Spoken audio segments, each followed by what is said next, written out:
As I briefly indicated for this campaign, we understand that one of the major issues we have to address to address the material needs of people around this country is the issue of jobs. So we have a very ambitious proposal that says that we can create 20 million new jobs. 20 million new jobs that are created in clean energy by 2030. That's one step. We also say that basically we have to have a living wage. So we have to struggle to try to put in place a living wage. Right now, people are talking about $15 an hour. That's a good start, but it may not be enough. Now, we start with the issue of jobs because, you know, we have to recognize, as we all do, that people have to have a way to survive. And in a capitalist society, if you don't own capital, then basically, what do you have to do? You got to go to work, okay? Now, they tell us that there is this economic recovery that took place since the collapse in 2008. Still waiting to see it, because most of us haven't seen it, okay? So, and we know why, because basically, something like 5 million jobs just disappeared. 5 million people who are looking for jobs just disappeared. Why? They're not counted anymore, okay? And when the ones who are not being counted, both are people who are out here in the informal economy, and many people who are locked up. So we know in our bones that things haven't gotten better. We understand that we have to have a program to address those issues of jobs, okay? Beyond jobs, we understand that to produce and create healthy individuals, we have to have a healthy school system. So we want to make sure that the full power of the federal government is used to create equal schools in which people can really develop their full human faculties. We want to make sure that we have policies to pull out the police forces in these schools. We want to demilitarize these schools. We want to have adequate funding so that local school districts are not dependent on property tax and how unequal that is, okay? So we want to have healthy schools. We want to have healthy schools, also have healthy food. So we want to make sure that we have healthy food that goes into our communities and that goes into our schools. So we want to address the issue of food deserts in our communities. We want to address the issue of these corporations that are sending rotten food down to our communities, okay? We understand also, too, that we have to have adequate health care. And so we want a program that fills in or transcends the limitations of the Affordable Care Act, or better known as Obamacare. Because we say that it does not make sense for a nation as wealthy as this nation, where you still have 20 million people who don't have any kind of adequate health care at all. And even the 20 million people who were added to the rolls, enriching the pharmaceutical companies and the insurance companies, many of those people are scared to use their insurance because it's so inadequate. So we say that it is backward and really uncivilized that we can't have a Medicare for all here in this country, single payer. And we're appreciative of that. We have to talk about, when we talk about healthy communities, we've got to talk about the environment. So we want to make sure that we have healthy environments and healthy communities, which means we have to look at and stop the kind of pollution taking place in our land, in our air, in low-income communities. We've got to fight for that. I just want you to know that. People are liking what you're having to say. Appreciate that, appreciate that, yeah. But we have to fight for that. We understand they still are locating these toxic waste dumps in our communities. We know that there are the corporations who have these cancer alleys in places like southern Louisiana.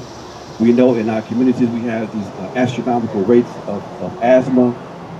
We can't talk about healthy communities until we talk about all these interrelated factors. Transportation. People forget that transportation should in fact be a human right. Public transportation. It should be a human right. Why? Because you have people who are transport dependent, who are dependent on public transportation. If you can't get around, then how do you realize your right to education if you can't get to schools? How can you get to that job paying $15 an hour if you can't get there? Okay?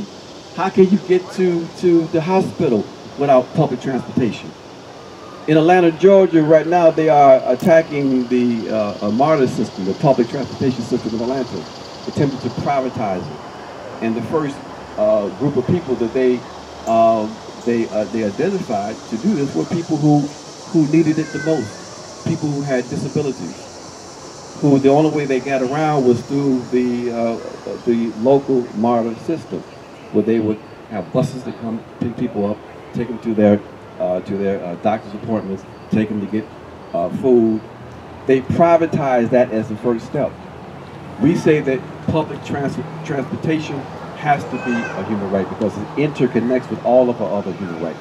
So that's something we're going to fight for, to make sure that local communities are not dependent on these racist states. We have to fight for measures that allow us to be able to participate in those decision-making processes that impact our lives. So we have to fight for democracy. We have to open up this political system. We have to look at how do we eliminate these single-member districts and winner-take-all processes. Why do we still have an electoral college after all these years? You know, Citizens United was important and is important to overturn, but it's not good enough to have an effective democracy. So we're going to fight for that also. Okay, our young people. We are not going to allow for this state to continue to wage war on our young people here in this country. We are going to reverse this process of giving impunity to these killer cops. Somebody explain to me why, after all these years and all these videos we have seen of all of this brutality, all of these killings that we have been exposed to, that the Obama Department of Justice could only find enough evidence or enough energy to only prosecute one of these killer cops. It makes no sense. They have the statutory ability to, in fact, launch investigations and to prosecute. Somebody tell me why they're not doing it, and why have we gave them a pass on this? We're going to reverse that. We're going to use the full force of the federal government to ensure that we deal with the issue of impunity for these killer cops across this country.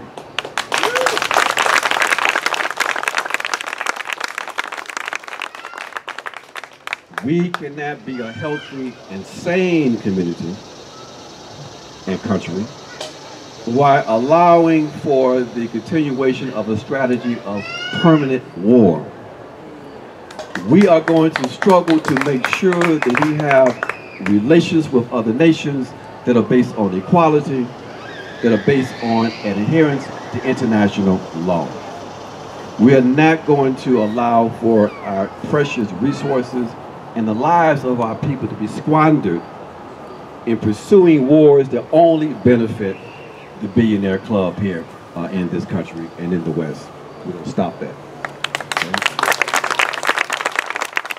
So these are just some of the issues that we're going to fight for, folks. So some of the policies we have to fight for, and we have to in fact fight for those, because those policies are positions that are basically threatening to the 1%.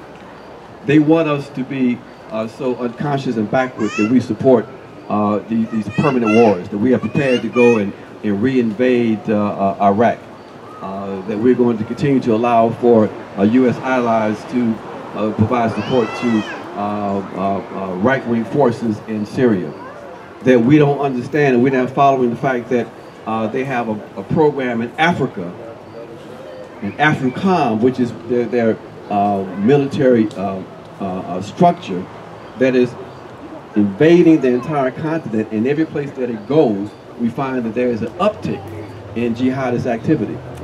We're going to use the power of this federal government to basically reverse these kinds of policies, but we can't do it without you.